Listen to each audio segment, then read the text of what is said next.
So guys, this is one of the reasons why people who are not even Igbos are now urging the Igbos to stay away from the Nigerian military recruitment. We know that the Nigerian military has been going about trying to recruit people into the military, even the Igbo youths. These images you are seeing now are part of the reasons why people are saying Igbos should stay clear, because they are the target. Because under Buhari's government and even under this current administration, many Igbo youths have been buyed in the name of they are looking for IPOB members, they are looking for ESN members. They've ended up, buying many civilians. The army came hard on the southeast, during Buhari's regime, and even till now. Don't forget that the Borno State governor is saying that Boko Haram is supposed to take over Borno State because they have limited military men on ground. Some of these people are sent to the southeast and they are there causing all kinds of havoc. Now, these same Igbo youths that have undergone all these things we are seeing here now are being asked to come join Nigerian military. So what do you think is the plan? Now, people who are not even Igbos have lent their voice telling the Igbos to stay clear, because guess what? That the Nigerian military does not mean well for them, that they are going to end up being the target. So guys, I'm going to allow you to take a look at some of this clip. Just take your time and watch this clip and also see what people are saying about the insecurity that is right.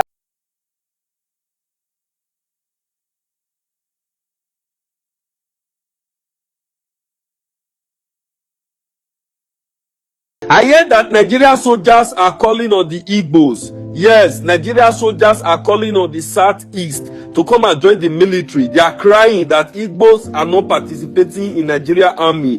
Igbo, listen to me. It is a scam. Don't let them get you again. Nigeria is not made for Igbo. Don't let them deceive you.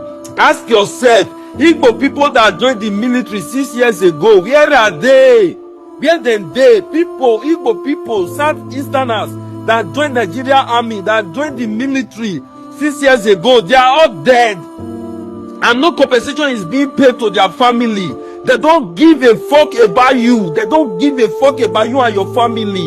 So when I'm reading the news, I see that Nigerian military are crying, are calling on the Southeast to come and join the army. That the army is for Nigeria. Foul. They are looking for Igbo people to go and donate to Boko Haram. They are looking for Igbo people to use their life to play politics. Igbo, listen. Nigeria is not for you. Whether you believe this video or you don't believe this video. If you be Igbo person and you want to join the military, just know say na your corpse, your dead body, they will carry call. Sometimes those people that are in the military, those Igbo people, when die, they don't even see their dead body buried. So Igbo, stay away from Nigerian military. It is not for you. Don't let them brainwash you. God bless you all. Why do you think the Southeastern youths are so reluctant on joining the army? The reasons are very obvious. Which are? You call them IPOB and terrorist organization, and you have killed them in numbers. Who killed them? The Nigerian military. Killed Southeast youths in numbers? Yes, they are in the Southeast as an army of occupation. And every youth they see in sight is shoot at sight. In the Southeast? Yes, this have been. Are the governors aware of this? Of course, all of them are aware. All of them are. And what are they doing about it? Especially if this that story of, happens to be true. Especially that of Imo State. In the local government of Hope Uzodinma, you can hardly see any young man there. They have all run away or they were killed. So when you have been doing all this type of underhand dealings with the Southeast, why do you think their youth will be very happy to join the army? Their belief is that you are going to finish them. What you could not do with this, all this, what do they call it, insecurity, you now want to finish them with the military. But Barrister, there is a belief, or some quarters will say that the reason why there is so much military presence in the Southeast is because of the insecurities happening there by the unknown gunmen. It was deliberately created.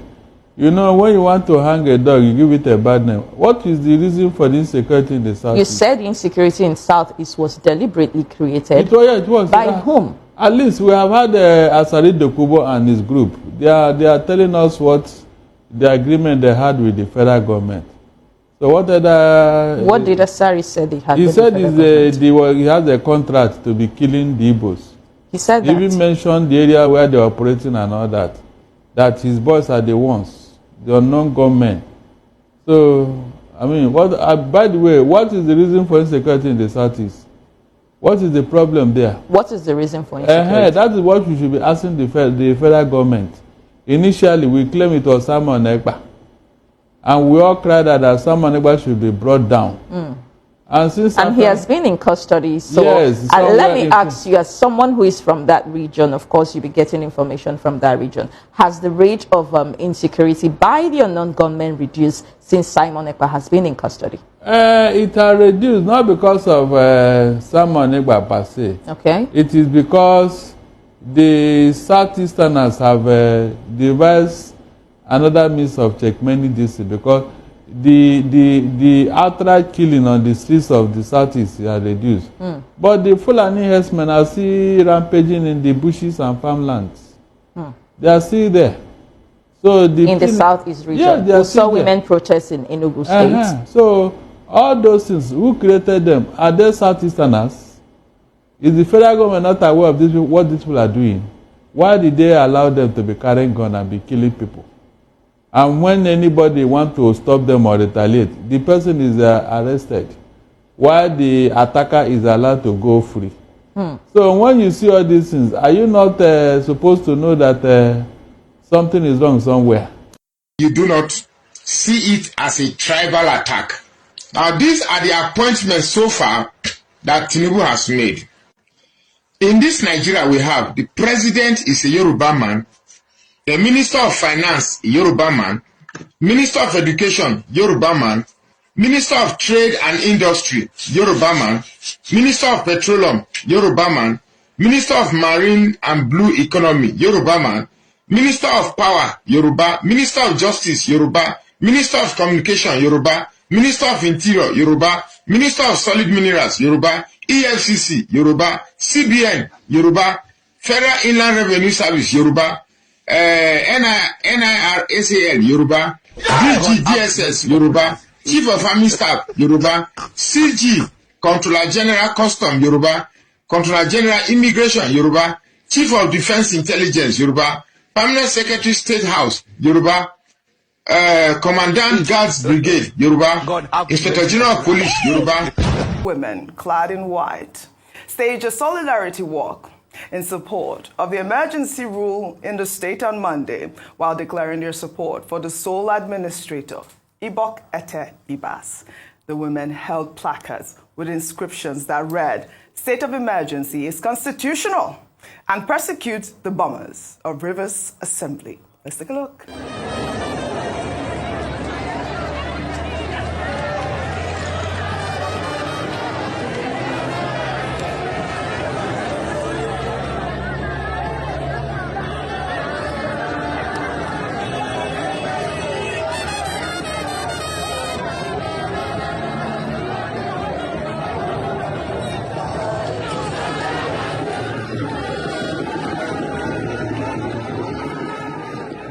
Peaceful protests.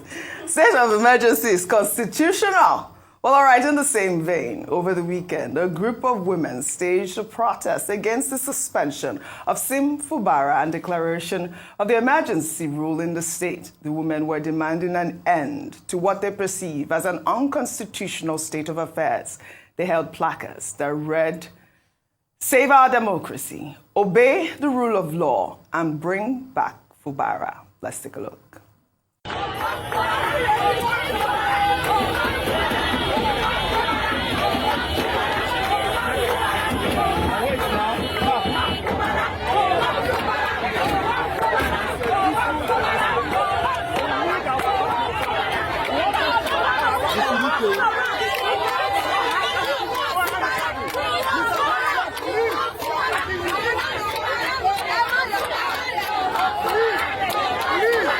Rotus, what do you mean? You're sure they want Fubara? Hey, it's their governor now. He's just suspended for only 6 months now. It's our 5 months now. I mean, but you saw that protest, the peaceful protest. They were all clad in white. It was nice and peaceful, wasn't it, Rufai? You were saying something about the difference between the two protests. Today, we don't get paid protests for Nigeria. which one is paid? Let's keep this in ourselves. No, I'm just talking. Okay. We want to know which one. Which one was paid and which one was not paid. But can't you see that one protest was heavily militarized? Yes. The others was peaceful. I mean, it speaks volumes of what is going on. See, I see Tokumbo there. My point has always been, see, both Fubara and Wiki, they both went in and got in by suppressing the Rivers people. Because when Fubara got in there, we know the things that happened in that election. We know what was done to the likes of Tonye Cole. That was when the going was good for both of them. So I don't have pity for both of them. But why I lean towards what has been done against Fubara is that it's an aberration against our constitution. Yeah. Declaring a state of emergency. And 11 governors, Governor Dauda, when I interviewed him, said they have all gone to court. Yeah. Let's see how they try it in court. So we need to speak because, you see, it's Fubara today. It could be anybody tomorrow. Right. That's why we are speaking up. But as regards sympathy between Wiki and Fubara, when the going was good, God knows what happened among them. What was that song? When the going is good, many people will be your friend. Let's remain in River State. That's so their own wahala. Conclude on this one. Meanwhile, reactions have trailed a 300 million naira payment by the Rivers State government to the Nigerian Bar Association. On Monday, the NBA clarified that the money received from the Rivers State government for the 2025 Annual General Conference was a gift and not a payment for hosting rights. The Rivers government had requested a refund after the NBA moved the conference from Port Harcourt to Enugu, citing constitutional violations in Rivers State. The NBA explained that hosting the conference involves significant costs and financial support from state governments, and it's typically provided in the form of gifts, partnerships, or sponsorship. Well, let's take some reactions. This person wrote, "The 300 million naira you received from the suspended governor Fubara, was it a donation or payment to overlook the unlawful activities in the state? I now understand why the NBA remained silent when Fubara demolished the Rivers State House of Assembly, but began speaking out when the state of emergency was declared. The EFCC should investigate what happened to the 300 million naira donation." Another ex-user wrote, "I presume that there was a formal agreement to sponsor and host your event in River State, hence the disbursement of the 300 million naira. And since you decided to move the event to another state, the ethical thing to do is to return the money." The NBA aired. The association should be sued. I kind of concur with that. I'm not the suing, but I mean, you're saying it's a donation. Do you want to from quickly a vantage point? say something? I have because spoken in an NBA conference, Okay. so I have some background information about. But Vimbai, please go ahead. Okay, so after that, Well, hear the background, but I mean, on the surface of it, a donation was made, and of course they'll say that it was a gift. But of course we all know that the unwritten agreement is that this is because you're going to come and patronize our state, and you're bringing a number of people for the conference. There's going to be economic activity. There's going to be all of the benefits that one derives from hosting a conference of this stature. So based off of the surface of it, it just seems like, well, we are moving our conference to Enugu now. Thank you for the gift, for the goodwill. Please, collect your money. Enugu, please, do the necessary, please. Can you Isn't that how it's supposed to be? 300? That's on the surface. So Vimbai, before saying there's let's water, ask but that's the way I see cracking it. up right here. Then we'll ask Rotus. The Enugu State is run by a private sector individual, Peter Umba. No chaos. He's provided water, infrastructure. River State is a sad case. 300 million naira at 1,600 is $187,000, right? That is money that can go to communities. No, I don't know anybody here. Do you know anybody who has told you, hey, Oji, I got a job in River State. I'm starting tomorrow. Hey, Vimbai, my wife is giving birth to a new baby in a hospital. No development, nothing. It's just two people, you know who they are, fighting, demolishing the states. I have no sympathy for River State and what's going on there. And it's a good decision going to Enugu State, because Enugu State is on an upward trajectory. So good job on the NBA. Should they refund the money or not? Yes, they should. I'm on there. Refund the money. Refund the money. With background information I have spoken at the NBA conference, and it was done that year in River State. The norm has always been, and Governor Wike hosted effectively. In fact, that 300 million, I can tell you, cannot entirely host that event. Because as at 2 to 3 to 4 years ago, I forget now the year particularly now, that I hosted, that the money that was spent on that event was more than this, even this amount. But why? Why refine? Hang on a minute, let me finish. Hang on a minute. See, in your state... 300 million, no. Rotus, State funds. wait. In states, they try to attract these big conferences as also a bragging rights. Okay. So it's for them too. It brings some economic activities, yes, but it's also a thing of a bragging rights. Okay. That year, Governor Wike hosted us. I spoke and I left that day. This amount, yes, people even volunteered. What you should ask is, yes, the NBA might have courted them, but voluntarily the money was given. But the status of things have changed, and I think it's very cheeky by the River State Soul Administration to now say, pay the money back because you're taking things away. But what are they using the money for? Thank you. No, please, can I just ask the question? What are they Let using me the money finish. for? 300 million naira for an event. Do you know the logistics involved in holding an NBA But if I break it conference? down, if I break down the Hold on, but logistics, it's not even if I happening. break down the logistics for us, line by line. You have nothing less than hundreds to close to 1,000 speakers. The logistics of bringing them in, putting them in hotels and everything, and catering to their needs. That's not Where? Why not make it virtual? Why not make it by Zoom? Why not do it by Zoom? The point is that it's not happening. Let the new host It's state. not Can I happening. finish? That's Can I the point. finish? Okay. You guys will let me speak. ahead, I'm go breaking on. the logistics for you. Okay. Secondly, the logistics of getting a venue for all of this. The logistics of guests coming in. Okay. The logistics of planning of the local organizing committee. Okay. All of these things cost money. Okay. All right? Rufai. So if it costs money and a state offered when the going was good, it is a gift. If things had not gone their way again this time around, the state now saying, oh, because you took it to another state, bring my money back. It is tricky because in the first place, you gave it to them as a gift. And that's why the NBA said that there was no binding agreement. That because you gave us a gift, that it must be hosted there. All right, so they all can of keep this the gift. That's your also opinion, has been yeah. politicized. All right, so they can Telling keep the based on gifts. Your opinion is empirical that fact. You gave somebody a gift. Fine, There was fine. no point taking it back in the first place. Okay. Let's stop over politicizing Fine, issues. sure. That's what I'm saying. Good faith, Yes. as the state will no longer benefit from the bragging rights. Return the money. This Give is them it. their Okay, money so we back. give- You're not it's doing it in the fair. States anymore. Rufy, it's 3 against 1 today. Rufy, on remember fire. this position you took today. Oh. It's fine. Okay, fine, Because fine. I know what goes on. Everyone Even is that entitled 300 to million. their opinion. Please, you can go and fact check That's me. almost half a billion naira. 300 or 200 million. No, $300 we don't disagree. We don't 300 disagree with you. million What is it's not even supposed to be enough used to for. host that NBA conference. All right. Fact check me The anyway. NBA should do cost Fact analysis. check me anywhere. The joy and of being register here is that we people. can all agree to Yes, disagree. we can all agree we to all agree to disagree. All right. Rufy on fire. All right. Can we calm down now? I mean, I don't need to have a popular Okay. opinion on All things right, every time. let's I calm speak down. based on We fact shall and what move I know. on. We shall move on. Okay, great. What is it? Well, all right. Well, let's now take this moment to remember over 90 girls who are still in captivity.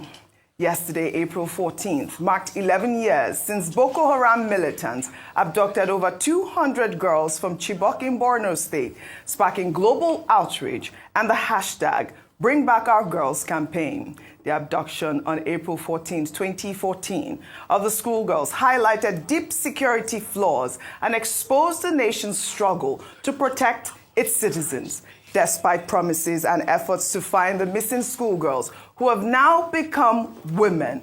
Little progress has been made while abductions continue across Nigeria. As the anniversary passes, the mission remains unfinished until every missing girl is safely returned home to their families who still await their daughters. And, you know, this is the campaign. Yesterday, I wanted to take the story. We didn't really have time to touch on it because, I mean, it's a big topic. I have met some of the women who are still waiting for their daughters. Last week, I met one of them who, you know, was saying that she still continues to wash her daughter's garment every other weekend, waiting. And the issue about abduction is still rife. It's still continuing. We've been talking about, you know, these killings that are even going on at this point. At this point, we just want to appeal to the federal government to also look into these 96 Chibok girls that are still missing. Our hearts go out to their families. In the meantime, there's been widespread condemnation of the ongoing violence and killings in Plateau State following a recent attack in Bassa local government area of the state, where over 50 people were killed on Sunday, April 13th, just days after 80 people lost their lives in the same attacks in Bokos local government area of the state. Governor Muftwang described the violence as a sponsored genocide and stated that armed bandits have taken over 64 villages. President Bola Ahmed Tinubu has condemned the killings, urging the state government to address the root causes of the long-standing ethnic and religious conflict and demanded a thorough investigation into the attacks. Well, also, the Christian Association of Northern Nigeria has also condemned the brutal killings in the state, expressing deep sadness and outrage in a statement issued on Monday. They call the attacks senseless, barbaric, and a threat to peace and unity, urging security agencies to apprehend the perpetrators. Vimbai, we did see last week Governor Mutuang over the weekend where he went out to visit communities in the Bokos local government area. There are about, I believe, 1,000 of them, he's saying at this moment, that have been affected by this really deadly attacks in this, at this time. Vimbai, we know the antecedents, we know the story, we know the history behind these killings. They say that it's been going on for what? How many decades now? I'd like your thoughts. It seems like we just continue to talk about this and continue to condemn the killings and no results. The same as the Chibok girls, no results.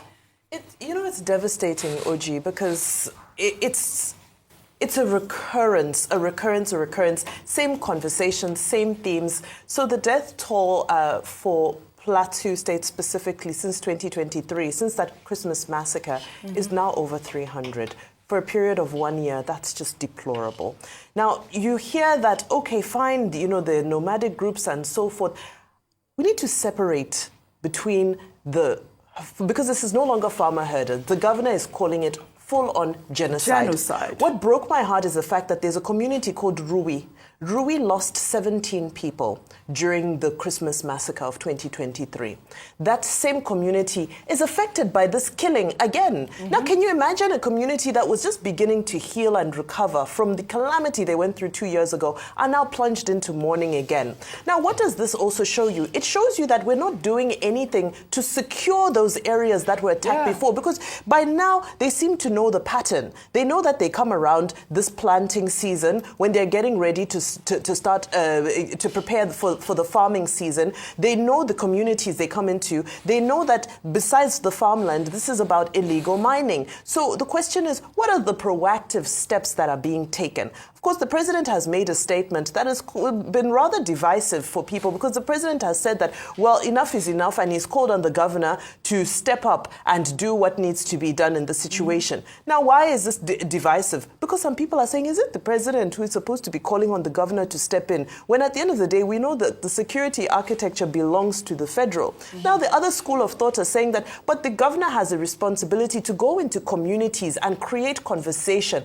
and create security at the community level. We know that Plateau State already has Operation Rainbow. They also have the agro rangers, but it's just not enough. So I think in a multifaceted approach where we see, as we popularly like to say, kinetic and non-kinetic, let's go into those communities and see what can be done from that level. However, this is a security issue, and we need to focus on ensuring that the military goes in there, re-strategizes, reinforces, does whatever they need to do to secure this, because this, in such a short period of time, is just purely tragic. I know, absolutely. I mean, the idea about, who and, what parastatals should be taking care of security is the responsibility of the federal government as well as the state government. I mean, they are the ones who said, elect us. We want to help you guys. So you both, the Tinubu administration and,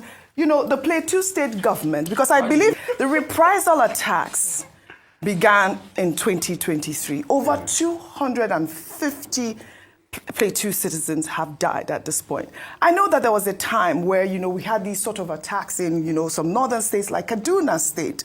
And we have seen that it has reduced only recently we have seen some sort of community engagement in Kaduna State where we see Ubasani going to churches and, there's this collaboration with the Muslim and the Christian community. No, hold on. Can I land on my point? Yes. There's that mutual understanding that we are a family. And so, it behooves on the state governor who is in charge of all of those local government areas to find ways to collaborate with these communities to speak to them about the ills of these killings. You were the one who sent me the video of Shehu Sani having those sort of interaction with the Fulani group. Context and also differs. Well, we know that. And let me make if I can be allowed to make my point. You see, what are you trying to argue about? My point is, let's not come here and be hypocritical. About?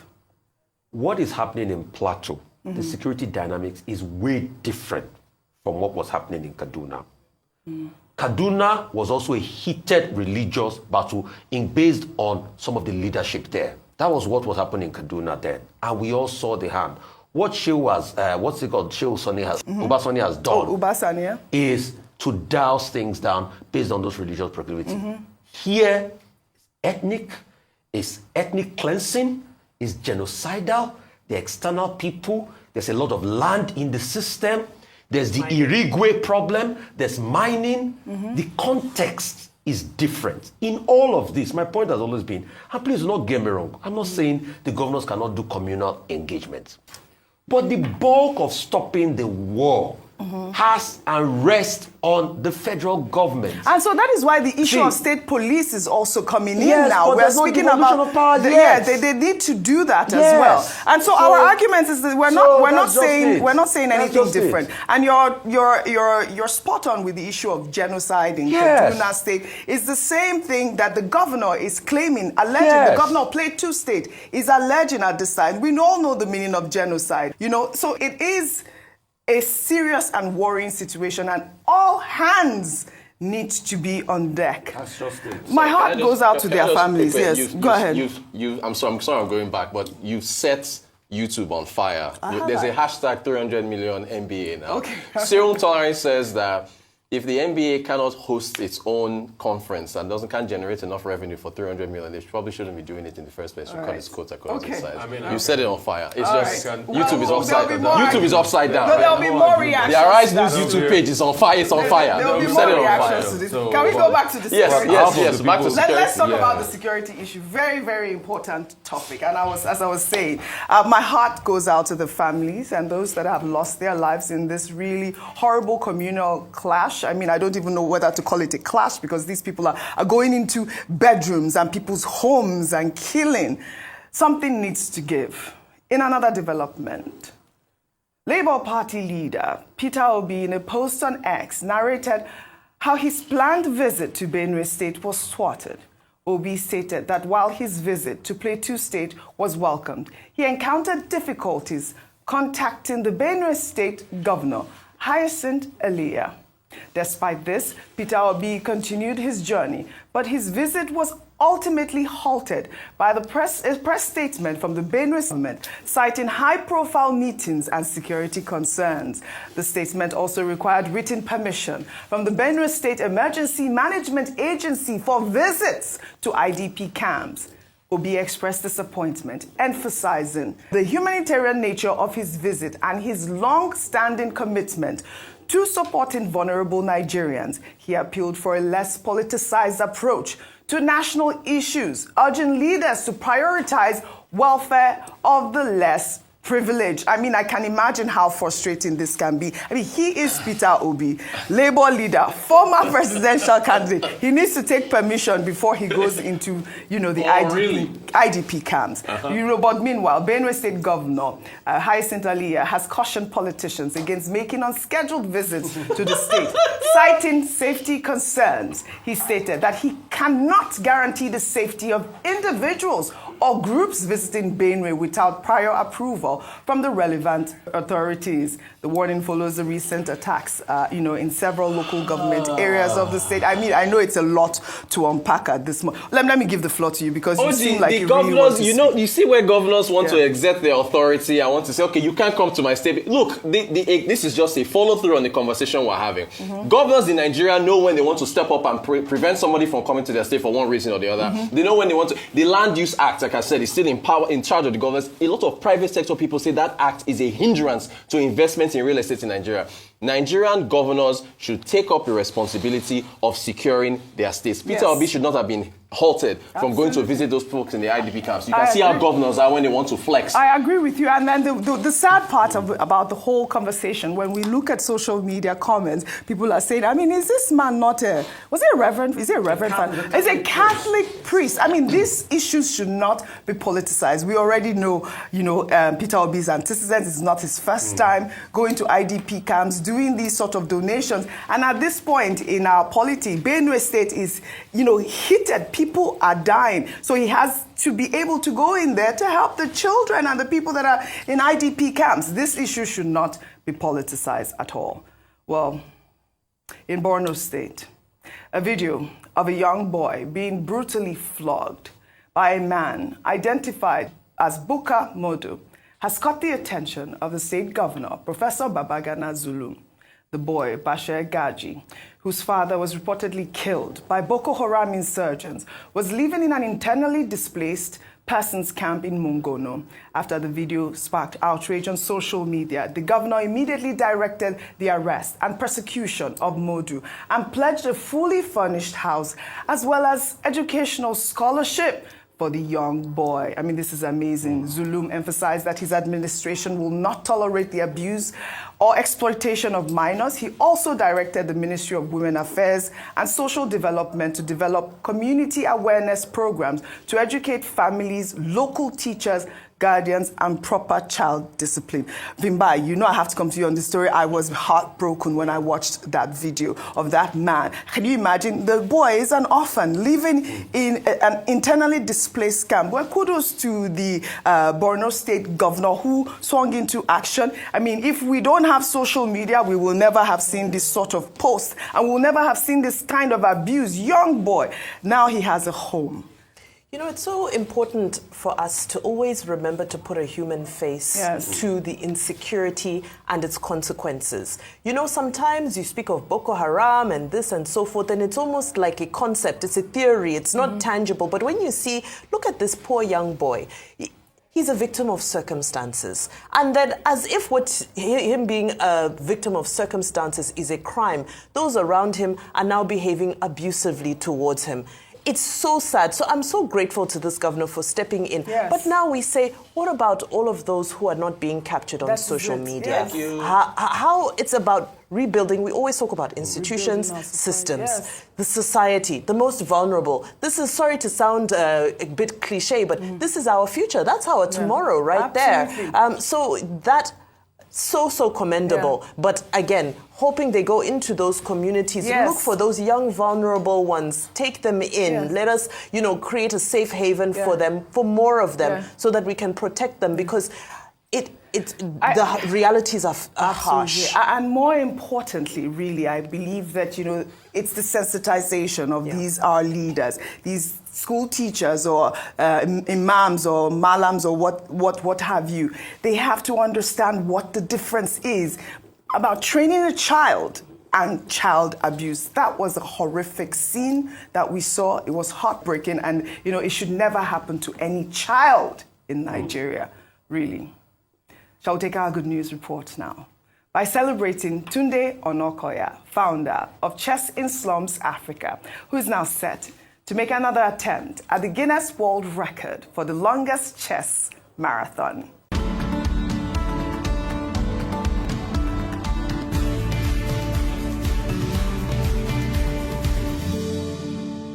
Well, Onokoya announced the good news via X over the weekend, stating that he plans to play chess for 70 hours at New York's Times Square from April 17th to the 20th, Onokoya aims to break the record to raise support for building free schools for homeless children in Nigeria. In April 2024, Onokoya completed a 60-hour chess marathon, surpassing the previous 56-hour record. However, his record was eclipsed just 2 months later in June 2024, when another pair of players set a 61-hour marathon.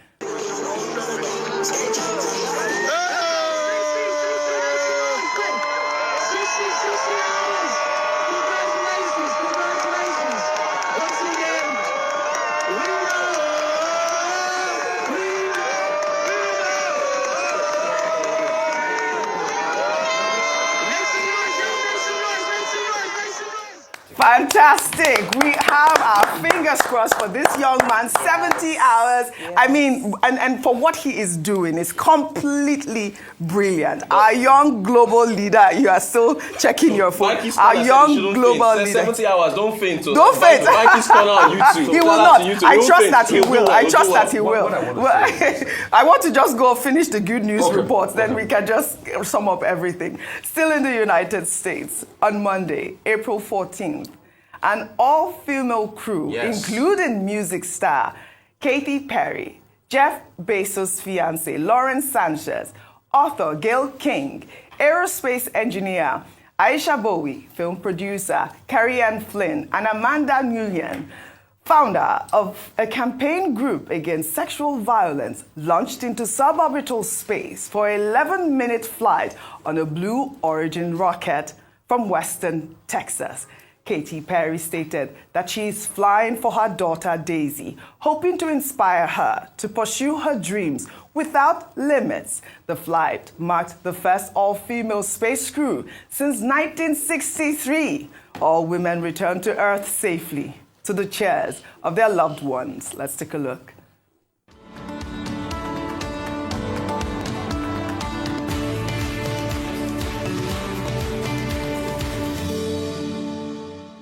Fantastic. This is such a great story. Both stories, Onokoya and these women, I mean, I believe they charge about $100,000 to go for that trip. I mean, there's been conversation whether or not that's a lot of money. All these women do this amazing girl power. I had goosebumps seeing Gayle King. I had goosebumps seeing Oprah Winfrey. It was beautiful. I want to say something about Onokoya. Onokoya, I knew you wanted to say that. It's the life that is impacting that we should honor Onokoya. Absolutely. And please, I would like to nominate Onokoya for a national honor. Yes. Yay! Absolutely, because he is amazing. I mean, he was. So, guys, you can see that what is happening in Nigeria is really mind-blowing when you look at the leadership gap we have in this country. Because all what you are seeing playing out in Nigeria today is because we have leadership gap. For the fact that we have people occupying specific positions they have the leadership capacity. You know, we have a president, but it appears we don't have one. We have people in different ministers and people in the Senate, National Assembly, but it appears we don't have any. These people cannot sit down in their house, come up with a bill, propose that bill, pass it to stop this buying of the people. Why do we even have people who collect the fattest of salary, collect the fattest of allowances, collect the fattest of all kinds of things, the biggest of cars? When another election is conducted, now they will throw away the cars they bought this time. They will throw them away. We won't even know what happened to those cars. Nigeria. They will now go to start ordering new vehicles. So for those of them, people like Ndume, them that have stayed in the National Assembly for years, maybe possible more than 20 years now, you can imagine how many cars Senator Ndume has gotten. I'm just using him as an example because he has been in the Senate for a very long time. So you can imagine how many cars Senator Ndume has, like every tenure. You know, he has a new car because he's coming back to the Senate. Somebody argued and said Senator Ndume has been, in the Senate for this long, but he has not been able to accomplish 1/4 of what Senator Natasha has accomplished, despite the fact that she's a first-time senator and she's not even up to 2 years in that position. Now, when you look at leadership in Nigeria, you just know that it's a scam because we have the wrong people in places of power. They parade themselves to be leaders, but they don't have leadership skills. Because guess what? Tinubu is chilling in France and Nigerians are dying. It does not concern him. Even Sheyi Tinubu was spotted in a nightclub. It does not concern them. They are enjoying Nigerian people's money.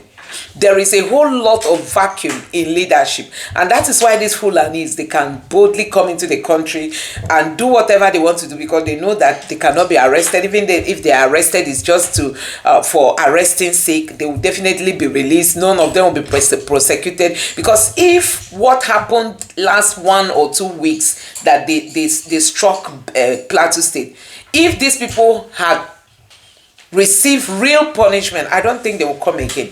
But because they know that the country works in their favor, that is why they keep striking. Now, when you look at all these things, like the Nigerian military has been going around asking Nigerians to join the military. How can somebody join a military in an unserious country? They went to the Southeast asking the Southeasterners to join.